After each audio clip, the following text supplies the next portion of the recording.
সময় কম তো 2 মিনিট শেষ করলে। আসসালামু আলাইকুম ওয়া রাহমাতুল্লাহ।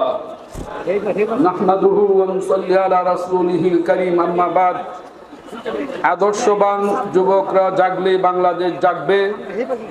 নবম প্রতিষ্ঠা বার্ষিকী সমাবেশের সম্মানিত সভাপতি, আমাদের মধ্যে উপস্থিত আছেন মুফতি, প্রধান অতিথি মুফতি সৈয়দ মোহাম্মদ ফয়জুল করিম দামাত বারাকাতুহু, এবং ইসলামী আন্দোলনের ব্যক্তিবর্গগণ, আল্লাহ পাকের দরবারে শুকরিয়া আদায় করছি।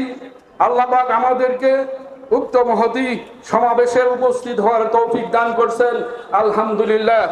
ভাইরা আমার, আমরা জুলাই সমাবেশের আমাদের দাবি, যে সমাবেশ হয়েছিল জুলাইতে, আগস্টে যারা এই দেশে রক্ত দিছে, নিহত হয়েছে, আহত হয়েছে, তাদের রক্তের বিনিময়ে আজকে আবার বাংলাদেশ নতুন করে গর্জে উঠেছে। আমরা এই বাংলাদেশের স্বাধীনতা ভোগ করতে পারি নাই, আমরা যাতে বাংলাদেশের স্বাধীনতা আবার ভোগ করতে পারি সেই তৌফিক দান করেন। ভাইয়েরা আমার, রাষ্ট্রকে ফেসিবাদ, সন্ত্রাস, চাঁদাবাজ, মাদক মুক্ত করতেই হবে। প্রয়োজনীয় রাষ্ট্র সংস্কার করতে হবে। ঢাকায় জাতিসংঘ মানবাধিকার কার্যালয় স্থাপন বন্ধ করতেই হবে।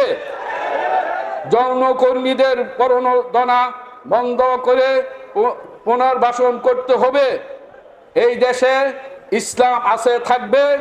এই দেশে মাদ্রাসা, মসজিদ, ওলামায়ে কেরাম, অলি আউলিয়া, গাউস কুতুব আছে, থাকবেন।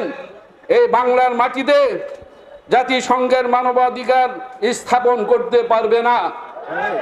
তারা বাংলাদেশে কেন আসে? যেখানে করার দরকার সেখানে যান, ভারতে যান, ফিলিস্তিনে যান, বাংলাদেশে কেন আসেন? যেভাবে অবাধে শিশু তারা শহীদ করছে, মানুষকে মারতেছে, তারা কোথায় ছিল মানবাধিকার? এখন তারা কেন বাংলাদেশ মাটিতে আসতে চায়, কার্যালয় স্থাপন করতে চায়? আমাদের রক্ত থাকতে আমরা বাংলাদেশে তাদের এই মানবাধিকার কার্যালয় স্থাপন করতে দিব না। এই জন্য সকলকে স্বাগতম জানাই, আল্লাহর দরবারে শুকরিয়া আদায় করছি। আমাদের ইসলামী আন্দোলন বাংলাদেশকে কবুল ও মঞ্জুর করেন। ওয়া আখিরু দাওয়ানা আনিল হামদুলিল্লাহি।